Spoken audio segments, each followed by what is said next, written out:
And ఎవరో అన్నట్లుగా మరి బిడ్డ పైకి వచ్చాడు, బిడ్డ ఫుల్ ఫిట్గా చేస్తాడు కదా, ఇంకా మీరు చెయ్యాలంటే ఆహా ఆ విషయం మాత్రం ఎస్ చెయ్యాలి.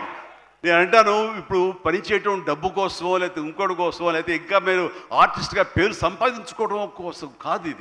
ఇది పని చేయటంలో ఆనందం ఉంది, పని చేయటంలో ఒక ఎనర్జీ ఉంటుంది. సో అది పూర్తిగా జీవితకాలం అనుభవించిన నాకు, 47 సంవత్సరాల పాటు అనుభవించిన నాకు ఆ పని అంటే ఆ ఉత్సాహం అంతే. జస్ట్ 24 అవర్స్ బ్యాక్ మొన్న ఉదయం 4:30 లేచాను. ఎందుకంటే ఎక్కడో అల్యూమినియం ఫ్యాక్టరీలో నేను 8 o'clock షార్ట్లో ఉండాలి అంటే 4:30 లెగిస్తాను కానీ నేను వెళ్ళలేను. 4:30 లేచాను, ఒక 1 hour ఎక్సర్సైజ్ చేస్తాను, మేకప్ అండ్ వెళ్ళిన తర్వాత ఏం ఓపిక అండి మీకు అట్లాగా, ఇంకా ఎన్నాళ్ళు పని చేస్తాను మా ఆవిడ అంటుంటే, సరే చాలు వెళ్ళమ్మా ఇలా చెప్పిన డిసప్పాయింట్ చేయకు, నేను చేయాలి, చేతిలో ఉత్సాహం అని చెప్పి.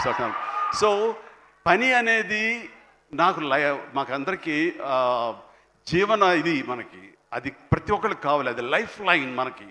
సో పని చేసే విధంగా ఉండాలి. సోంబేరితనం కానీ చూద్దామని పోస్ట్పోన్మెంట్లు కానీ ప్రొకాస్టినేషన్స్ కానీ ఇవన్నీ కూడా మా దగ్గరికి, మా ఇంట్లోకి రావు, మా గుమ్మంలోకి రావు, మా యొక్క కాంపౌండ్లోకి రావు. అందుకనే అదే కష్టాన్ని తను నమ్ముకున్నాడు, అదే కష్టాన్ని నేను నమ్ముకున్నాను. మా కష్టానికి ప్రతిఫలంగా మమ్మల్ని ఎక్కడో మీ గుండెలు ఎక్కడో పెట్టారు.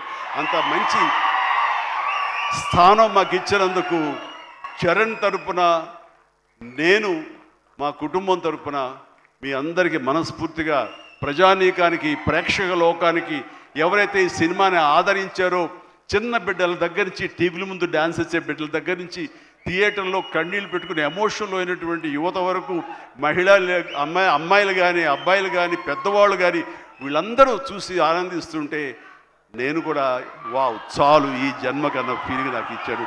Thank you Charan, love you రా, లవ్ యూ మై బాయ్.